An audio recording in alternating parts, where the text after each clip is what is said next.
Ramadan is coming up.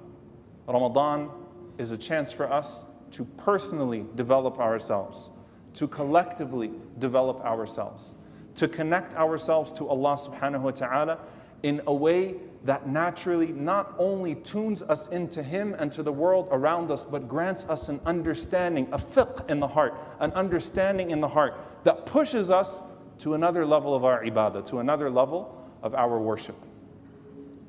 And if you don't do dhikr of Allah subhanahu wa ta'ala, if you don't remember Allah, you're not going to generate taqwa. You're not going to generate the shield of God consciousness if you don't remember God in the first place. And if you are indifferent to Allah subhanahu wa ta'ala and the world around you and what's happening to people around you and what's happening to your brothers and sisters, or you're even trying to numb yourself and come to terms with it, just unfolding in the background. You know what? We just got to get back to our day-to-day. Enough is enough, right? If you are in that state, then what does Allah subhanahu wa ta'ala describe the condition of the heart as? It's very powerful, and I want you to sit with this, bi'idhnillahi ta'ala. Allah Azza wa Jalla doesn't describe it as a heart that simply stops beating. Allah describes it as a hardened heart. Qaswatil qalb. The heart becomes hard.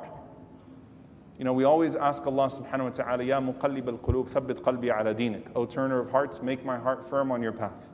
We ask Allah subhanahu wa ta'ala for the khashya of the qalb, the awe and the fear and the humility of the heart to Allah subhanahu wa ta'ala in our hearts. We ask Allah subhanahu wa ta'ala to protect us from hard hearts. And what softens the heart?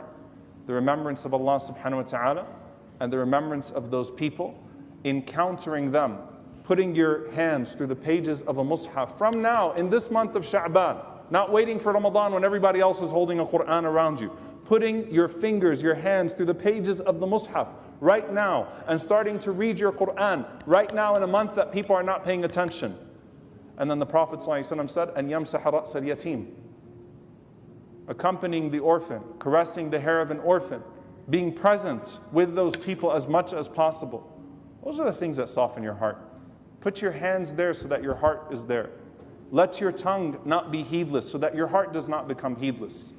Let your attention be focused so that your intention does not become corrupted.